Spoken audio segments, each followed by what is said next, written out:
Good morning. This is Sri Primo with a quick update on the FIFA matches from yesterday, June 30th. So we had three matches after the exits of Germany and Netherlands. A lot of the focus was on a couple of European teams that were on tap. One was the pre-tournament favorite France, and the other one was the upcoming team Norway. So let's first get to the Ivory Coast Norway game. And it was Norway that struck the first blood with Antonio Nusa scoring in the 39th minute. And Ivory Coast was not left to be behind, and they came back pretty well. They were able to get Ahmad Dalio scoring, equalizing in this 74th minute. When you look at the time of possession between both these teams, it was very even between Ivory Coast and Norway, 52 to 47%, and even the shots on target and the number of corners that Ivory Coast got was just incredible, almost like overmatching 14-3 against Norway. But when it came time for players to step up, you had Erling Haaland stepping up and scoring that all important 86-minute goal, which pretty much shut the door on Ivory Coast. Ivory Coast did have one chance at the end where a blast just went off the goalpost. But Norway now moves on and they get the five-time world champion Brazil in the round of 16. But before we get there, let's quickly talk about the other team that was on that played in MetLife Stadium in East Rutherford between France and Sweden. This was absolutely, I would call almost like a no contest. I mean, the domination that France could have easily scored about 6 goals in this game. That's how good they looked. They missed so many open shots in the first half until, well, none other than Kylian Mbappe, who is now in contention with Messi for the Golden Boot, scores his 17th goal, the 45th minute, the stoppage time, putting France 1-0 up before the halftime, after at the halftime.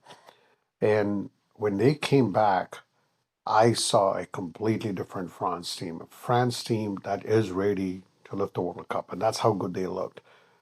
France now takes on Paraguay. I was eagerly looking for the France Germany, but guess what?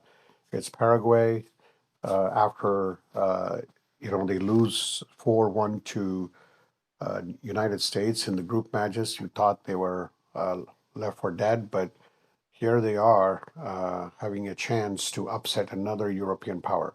But coming back to France, they were just incredible. I mean, the amount of goal scoring opportunities that they had, I easily counted like about another five that they should have had.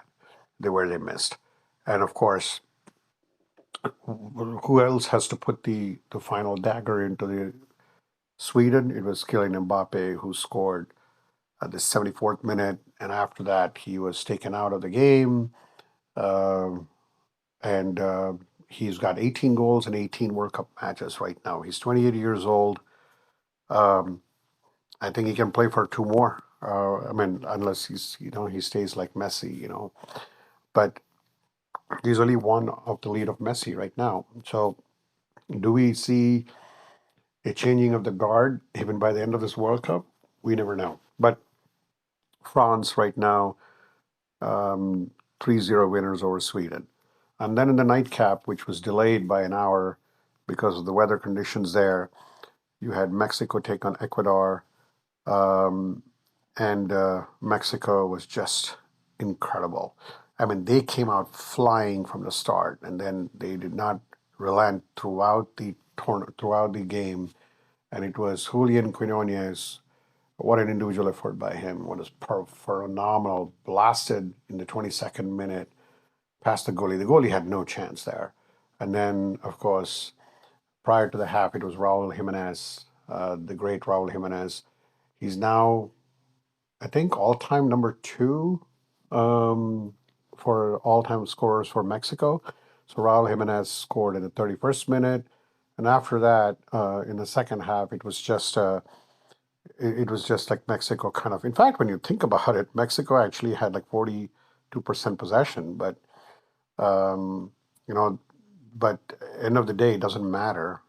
Ecuador played well, but again, they also had a player, Piero, who got red carded in the 90th minute. Of course, it's too late, emotions running high, but Mexico now moves on to the next round.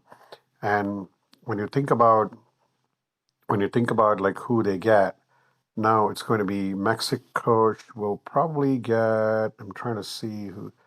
They beat Ecuador. I think they wait the winner of England and Congo.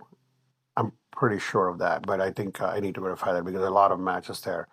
But we have a lot of excellent matches on tap today.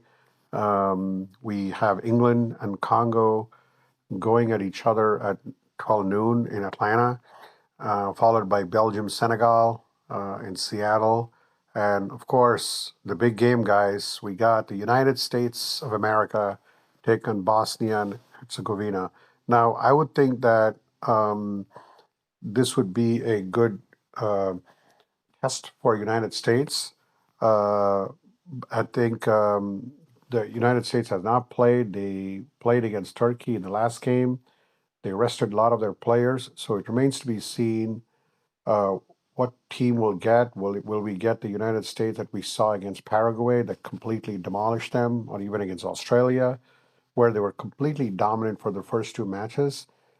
It remains to be seen. So I'm looking forward to this match. Really excited for the United States. 8 p.m.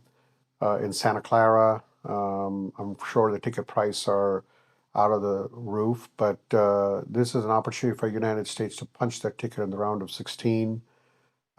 We got all the good teams already in here. You got Brazil playing Norway. You got France already in. You got Mexico in. So I think it remains to be, it'll be a good thing for United, and of course Canada, the host Canada. So two hosts are already in. Canada and Mexico are in the round of 16. So can United States join them as well?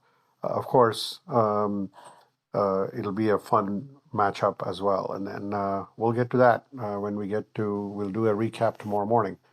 Thanks again for listening. Have a good rest of the day.